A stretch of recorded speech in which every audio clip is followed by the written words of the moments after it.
d'Amalia? Qu'est-ce qui nous a poussé à faire ça? Et moi je me souviens quand tu me parlais en fait du mobilier, de tous ces meubles importés, voilà, qui sont importés d'ailleurs, et quand on voit en fait toute cette richesse, toute cette matière là généreuse, cette nature généreuse, et ben évidemment il fallait apporter une démarche design, il faut s'en servir, il faut servir de ces ressources.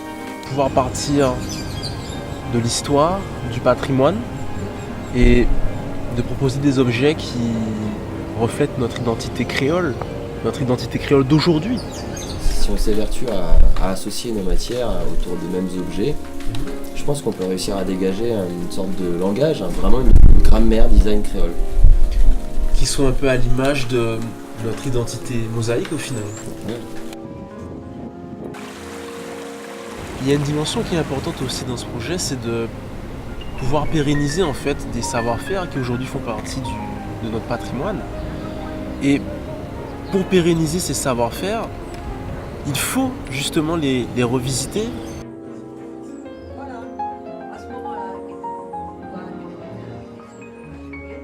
C'est ça un peu d'Amalia en fait, c'est une passerelle entre les idées créatives qui circulent et puis les savoir-faire d'ici.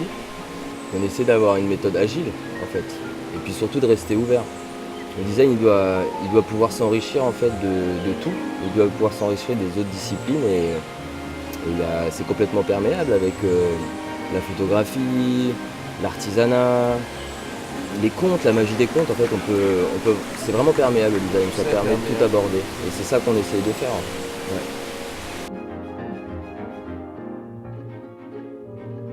Ce qui serait bien, je pense, c'est de disposer d'un lieu spécifique dédié à la pratique du design, un peu comme un atelier partagé. On pourrait tout réunir et vraiment développer des phases de recherche autour de ces associations de matières. Ça, ce serait bon.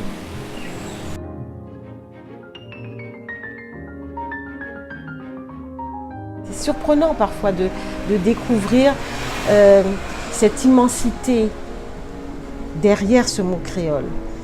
Et je suis toujours à l'affût de ce que nous sommes. Pour le monde créole, qu'ils se sentent représentés, valorisés. Pour tous les amoureux de cette culture, qu'ils soient d'ici ou d'outre-mer.